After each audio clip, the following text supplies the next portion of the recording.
చాలా క్లియర్ గా పోతిరెడ్డిపాడు సంబంధించినటువంటి ఏదైతే రాయలసీమ లిఫ్ట్ ఏదైతే ఉందో మరి గౌరవ సభ్యులు సత్యదూరమైనటువంటి మాటలు ఈ రోజు మండలిలో మాట్లాడడం. ఎందుకంటే ఇది 2020 సంవత్సరంలో 3,825 కోట్ల రూపాయలతోటి ఆ రోజు రాయలసీమ లిఫ్ట్ ఇరిగేషన్ కు అనుమతులు ఇస్తే మరి ఏదైతే 25/5/2020 సంవత్సరంలో చాలా క్లియర్ గా నేషనల్ గ్రీన్ ట్రిబ్యునల్ ఆ రోజు 2020 సంవత్సరంలోనే కమిటీ రిపోర్ట్ వచ్చేంత వరకు కూడా ఈ పథకం కొనసాగించవద్దని చాలా క్లియర్ గా ఆ రోజు ఇన్స్ట్రక్షన్ ఇచ్చినటువంటి పరిస్థితి అధ్యక్ష. ఇదంతా కూడా ఊరికే డాక్యుమెంట్ ఎవిడెన్స్ తోటి చాలా క్లియర్ గా ఈ యొక్క 25/5/2020 సంవత్సరంలోనే ఈ యొక్క కమిటీ నివేదిక వచ్చేంత వరకు కొనసాగించవద్దని.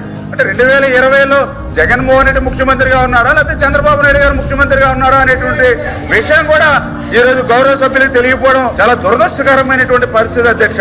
ఏదైతే చాలా తర్వాత క్లియర్ గా 29/10/2020 సంవత్సరం అధ్యక్ష ఈ యొక్క కమిటీ రిపోర్ట్ కూడా చాలా క్లియర్ గా ఇచ్చారు అధ్యక్ష. 2020 సంవత్సరం సెప్టెంబర్ నెలలో ఈ యొక్క ఈసీ అనుమతి లేకుండా ప్రాజెక్టు పనులు చేపట్టొద్దు అని చెప్పి స్టే ఆర్డర్ కమిటీ రిపోర్ట్ ద్వారా 29/10/2020 అధ్యక్ష. ఇది ఎన్జిటి ఇచ్చినటువంటి ఏదైతే స్టే ఆర్డర్ సంబంధించిన కాపీ అధ్యక్ష. అంటే 2020 సెప్టెంబర్ లో ఈ యొక్క స్టే ఆర్డర్ ఇచ్చే సమయానికి జగన్మోహన్ రెడ్డి ముఖ్యమంత్రిగా ఉన్నారా చంద్రబాబు నాయుడు గారు ముఖ్యమంత్రిగా ఉన్నారో ఇవాళ సమాధానం చెప్పాల్సినటువంటి అవసరం ఉంది అధ్యక్ష.